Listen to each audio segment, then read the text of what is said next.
మాట్లాడడానికి deputy speaker of AP Raghuramakrishnaraju గారిని మాట్లాడవలసిందిగా కోరుతున్నాము.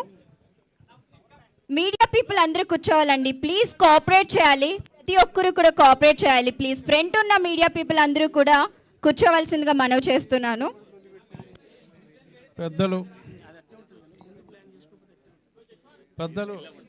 బ్రహ్మానందం గారికి, ఆయన అభిమానులైన ప్రేక్షకులు, అలాగే ముఖ్య అతిథులుగా విచ్చేసిన ఆయన అభిమాన సహనటులు, ఇంకా మాలాంటి వాళ్ళు, మా శ్రీనివాసరాజు గారు లాంటి వాళ్ళు అందరికీ కూడా నా హృదయపూర్వక అభినందనలు తెలియజేస్తూ,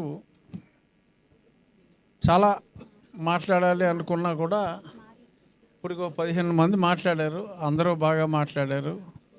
ఆల్మోస్ట్ చెప్పవలసిన అనుకున్న పాయింట్స్ అన్నీ కూడా స్పష్టంగా చెప్పారు. కాబట్టి నేను ఎక్కువ మాట్లాడకుండా బ్రహ్మానందం గారి గురించి కొన్ని మాటలు, అందరూ కూడా చాలా గొప్ప కామెడియన్ అని ఇలా రకరకాలుగా బ్రహ్మానందం గారి గురించి అందరూ చెప్పారు. నేను ఎప్పుడు బ్రహ్మానందం గారిలో కామెడియన్ని నేను చూడలేదు. ఒక గొప్ప నటున్నే నేను వారిలో చూశాను. సినిమా ఇండస్ట్రీలో హీరోలు చాలామంది ఉంటారు, నటులు తక్కువ మంది ఉంటారు. నటులు అంటే ఓ రామారావు, ఓ రంగారావు, నాగేశ్వరరావు, అలా తక్కువ మంది నటులు ఉంటారు. హీరోలు చాలామంది ఉంటారు.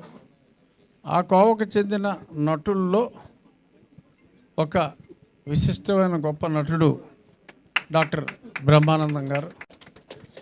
ఓకే, ఎక్కువ నవ్వించే పాత్రలు చేసి ఉండొచ్చు, కానీ నవ్వకుండా చాలా సీరియస్గా ప్రజల హృదయాల్లో, ఎవడైనా కొంచెం క్రికెట్ చూస్తూ ఉంటే ఎక్కువ ఎగ్జైట్ అయిపోతూ ఉంటే ఈడెవడరా గచ్చిబౌలి దివాకర్ గారిలో ఉన్నాడు, అలా కొంచెం ఐఎమ్ ఫ్రమ్ సాఫ్ట్వేర్ అంటే ఏదో కొంచెం ఆ స్టైల్లో మాట్లాడితే ఏదో బ్రహ్మి అనో ఈడెవడో గజాల గాల్లో ఉన్నాడురా అని, అలా ప్రతి సమాజంలో మనం చూస్తున్న క్యారెక్టర్లని ఒక బ్రహ్మానందం గారు పోషించిన క్యారెక్టర్తో కంపేర్ చేసుకుని ఆ సినిమా చూసినప్పుడు నవ్వటం వేరు.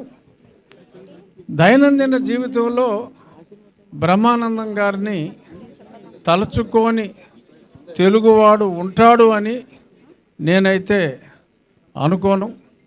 తెలుగువారి హృదయాల్లో చిరస్థాయిగా నిలిచిపోయిన ఒక గొప్ప వ్యక్తి. ఆయన ఒక మంచి ఫిలాసఫరు. ఈరోజు ఆయన ఉదయం ఆయన ఇంటికి వెళ్ళినప్పుడు పెద్ద పూజ గది, ఆల్మోస్ట్ ఈ హాల్లో ఓకే 1/4 ఉంటుంది. అంత పూజ గదిలో ఒకే ఒక్క దేవుడు, వెంకటేశ్వర స్వామి. మనం మామూలుగా మా ఫిలిం నగర్ గుడికి వెళ్తాం. ఒక గుడికి వెళ్ళిన తర్వాత ఏంట్రా ఎంతకన్నా మంచిది, వినాయకుడికి కనపడదాం, పక్కనే శివుడికి కనపడదాం, అమ్మవారికి కనపడదాం, అలా పైన సాయిబాబా 10 గుళ్ళు తిరిగేస్తాం. ఎందుకంటే భయం కావచ్చు, మితిమీరిన భక్తి కావచ్చు, ఏదైనా కావచ్చు. కానీ స్థితప్రజ్ఞత, నేను నమ్మింది ఒక్కడే దైవం, నా ఇంటిలో నా పూజ గదిలో సింగిల్ ఫోటో ఉన్న పూజ గది నేను చూడాల. పూజ గది లేని ఇల్లు లేదు, కానీ సింగిల్ దేవుడున్న పూజ గది నా జీవితంలో నేను చూసింది. హిందూ మతంలో నా జీవితంలో నేను చూసింది ఒక్క బ్రహ్మానందం గారి ఇంట్లోనే.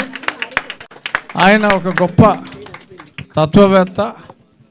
ఆయనకి కంపారిజన్లో కాస్త కామెడీ పాత్రలు పోషించి గొప్ప ఖ్యాతి గడించిన నటులతో కంపేర్ చేయాలి అంటే ఒక్క చార్లీ చాప్లిన్ గారితో ఆయన్ని కంపేర్ చేయొచ్చు.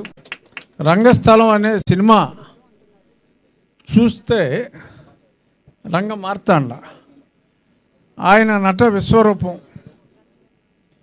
ఇన్ని సినిమాల్లో అంటే ఆయన నాకు తెలిసి 30 సంవత్సరాల్లో 1000 సినిమాల పైగా యాక్ట్ చేశారు. అంటే మొత్తం మీద 1200 1400 కాదు నేను చెప్పేది. మొట్టమొదటి ఫస్ట్ 30 సంవత్సరాల్లో యావరేజ్ 35 నుంచి 40 సినిమాలు సంవత్సరానికి చేయటం అంటే అది అన్యజన అసాధారణం. మరి సినిమా హీరోలు కూడా మరొక స్టేజ్లో డామినేట్ బ్రహ్మానందం గారు ఉంటే మొత్తం స్క్రీన్ అంతా తినేస్తున్నాడు రా బాబు అని హీరోలు కూడా భయపెట్టిన గొప్ప నటుడు, మన అందరి ప్రేమ పాత్రుడు. పద్మశ్రీ అనేది ఆయనకి చాలా చిన్న బిరుదు అయినప్పటికీ కేంద్ర ప్రభుత్వం ఎంతో ముందుగా ఆయన్ని గౌరవించింది. ఇంకెన్నో గౌరవాలు అందుకోవలసిన గొప్ప వ్యక్తి డాక్టర్ బ్రహ్మానందం గారు. ఖచ్చితంగా అందుకుంటారు. ఇటువంటి గొప్ప వ్యక్తిత్వం గల నటులు ఉండొచ్చు. గొప్ప వ్యక్తిత్వం గల నటులు అయిన బ్రహ్మానందం గారి కార్యక్రమంలో, ఆయన సప్తతి కార్యక్రమంలో అంటే 70వ జన్మదిన కార్యక్రమంలో పాల్గొనటం, ఎన్నో ఫంక్షన్లో పాల్గొన్నప్పటికీ బ్రహ్మానందం గారి ఈ 70వ జన్మదిన వేడుకల్లో పాల్గొనటం అనేది నేను ఒక ప్రత్యేకమైన వేడుకగా భావిస్తూ, ఎంత పెద్ద స్టేడియంలో చేసాము, ఎన్ని లక్షల మంది వచ్చారు అన్నది కాదు, ప్రతి ఒక్కడి కళ్ళల్లో ఈయన్ని చూస్తున్నంతసేపు నేను చాలామందిని అబ్జర్వ్ చేస్తున్నా.